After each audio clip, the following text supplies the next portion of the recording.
As you come up to 10, that is their god. That is 10. That is the hermaphrodite. But if you stop at 9 and you skip to 11, skipping God, then you are a Luciferian. Because 11 is the number of the magician. It's the one step above. Once you have accomplished the tree of life, you are now the magician. You are one above 10. But they're doing it by skipping God. That's the symbolism of 9/11.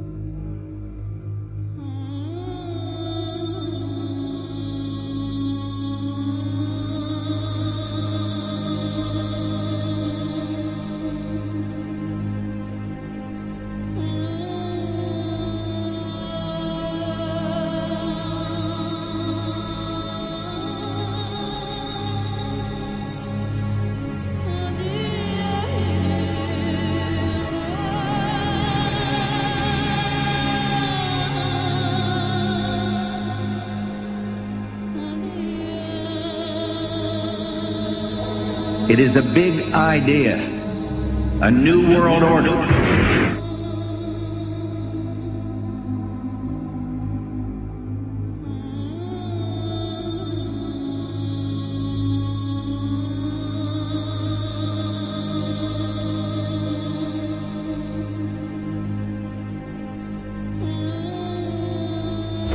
were on assignment. We were supposed to kill two birds with one stone.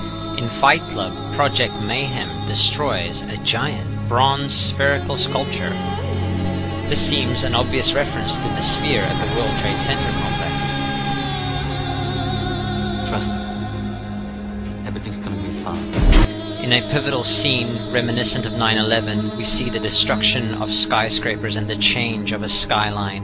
Second anniversary of the 9/11 attack on the World Trade Center, George Bush asked for an $87 billion increase in military spending.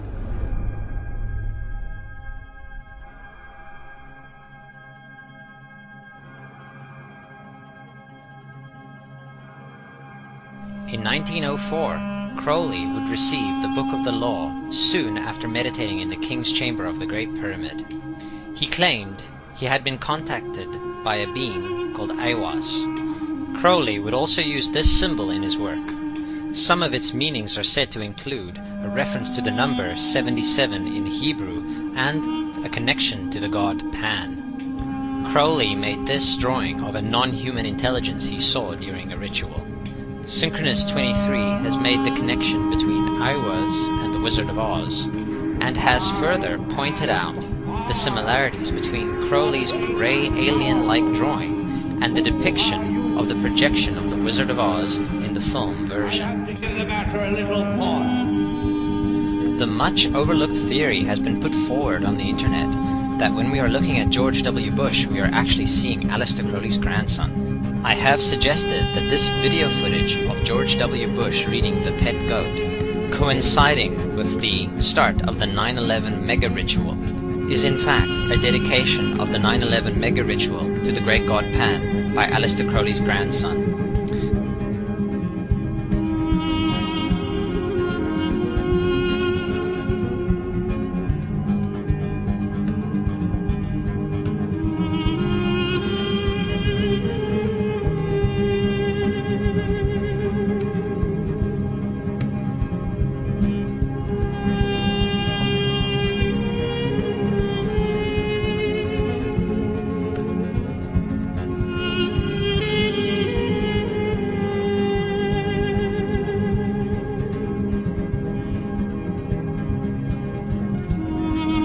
Things get a little weird. This is the 1978 version of The Wizard of Oz, The Wiz. Again we see the Emerald City connected to New York. On arriving at the end of the Yellow Brick Road, Dorothy and her companions go through the circular portal. Through the door we see 3 pyramids. Behind the pyramid shape, in between the pyramid pillars of the World Trade Center, we see the sphere, the representation of the Kaaba.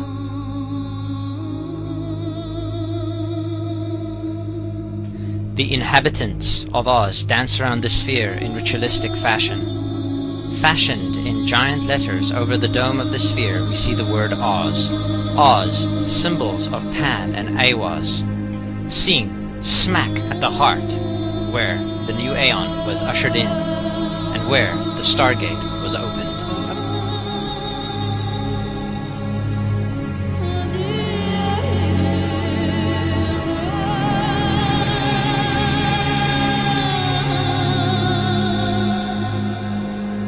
Between the Twin Towers is called the Spherical Caryatid. It was made by artist Fritz Koenig and was nicknamed the Sphere.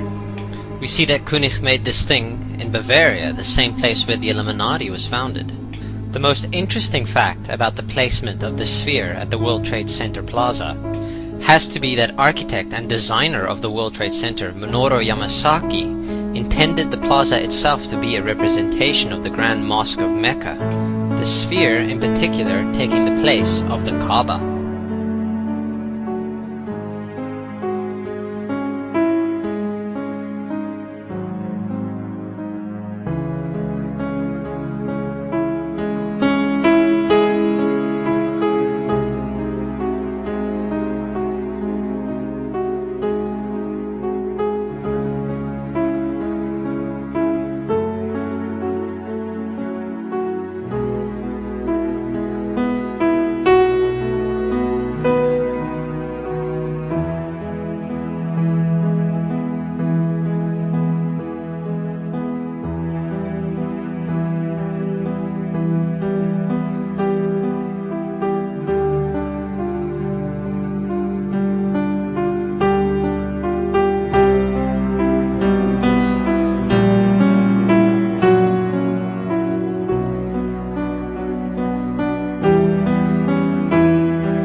So, my friends, it's time you start placing your faith and your dedication to the one and only God, the everlasting creator of everything on earth and in the universe. He is greater than anything our minds can comprehend. Do you know how many times Muslims are required to circle the Kaaba when they visit it? 7 times, each counterclockwise. Would you like to know why? You see, what binds us as humans to this life and to this dimension and to this earth is the limits of time and space. We are bound to this dimension and this reality through time and space. Hence, if one wants to leave this dimension or leave this reality, he needs to break away from time and space. So when you visit the Kaaba and you rotate counterclockwise, what is this practice actually doing? It is literally helping you elevate your soul and elevating yourself to break away from time and space so you can touch something so unique and so beautiful and so powerful that it changes your life forever. And if you don't believe me, ask anyone who has visited the Kaaba how he or she felt or how their lives have changed ever since.